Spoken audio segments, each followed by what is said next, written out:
என்னோட பேரு சிவப்பிரியா. நான் ஈரோட்ல இருக்கேன். எனக்கு வந்து சுகர் வந்து ஒரு 13 வருஷமா இருக்கு எனக்கு. ரெகுலரா நான் வந்து அலோபதி மெடிசின்ஸ் தான் எடுத்துட்டு இருக்கேன். எடுக்க எடுக்க எனக்கு நார்மலா சுகர் டேப்லெட்ஸ் தான் அதிகமாயிட்டு இருக்கே தவிர மந்த்லி வந்து ஒரு 2500 வந்து அந்த மாதிரி டேப்லெட்ஸ் தான் நான் எடுத்துட்டு இருக்கேன். ஸோ எனக்கு இதுக்கு ஒரு தீர்வு கிடைக்காதா அப்படின்னு சொல்லிட்டு நான் ஃபீல் பண்ணிட்டு இருந்தேன். ஸோ அந்த டைமில் வந்துட்டு என்னோட ஃப்ரெண்டு வெற்றின்னு சொல்லிட்டு ஒரு சேலத்தில் இருக்காரு. சடனாக அவரை மீட் பண்ணார். ஸோ அந்த டைமில் வந்துட்டு எனக்கு அவர் ஸ்கோடா ப்ளஸ் அப்படின்னு சொல்லிட்டு ஒரு டேப்லெட் இருக்கு மேம், நீங்கள் அதை யூஸ் பண்ணி பாருங்கள் அப்படின்னு சொல்லிட்டு எனக்கு வந்து கொடுத்தாரு. சரின்னு சொல்லிட்டு நானும் அது ஒரு 1 மந்த்து எடுத்து சாப்பிட ஆரம்பித்தேன். ஆரம்பித்த டைமில் பார்த்தீங்கன்னா எனக்கு HbA1c வந்து 8.5 அந்த மாதிரி இருந்தது.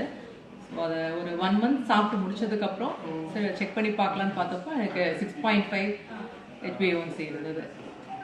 ஸோ அதுக்கு முன்னாடி எனக்கு வந்துட்டு ஒரு 180க்கு மேலே பிளட் சுகர் லெவல் வந்து 180க்கு மேலே போச்சு அப்படின்னாவே எனக்கு கண்டினியூஸாக ஒரு தலைவலி வந்துக்கிட்டே இருக்கும். ஒரு 4-5 டேஸ் கூட இருக்கும் எனக்கு அந்த தலைவலி. சுகர் கம்மியானா மட்டும்தான் எனக்கு அந்த தலைவலி குறையும். இப்போ வந்து பார்த்தீங்கன்னா அந்த தலைவலி எனக்கு சுத்தமாகவே இல்லை.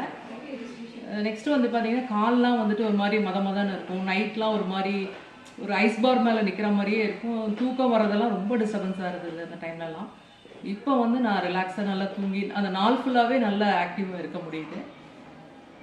நான் வந்து ஸ்கோடா ப்ளஸ்க்கு வந்து ரொம்ப தேங்க் பண்ணுறேன். என்னோடய ஃப்ரெண்டுக்கும் வந்து நான் ரொம்ப தேங்க்ஸ் சொன்னேன் நான். தேங்க்யூ.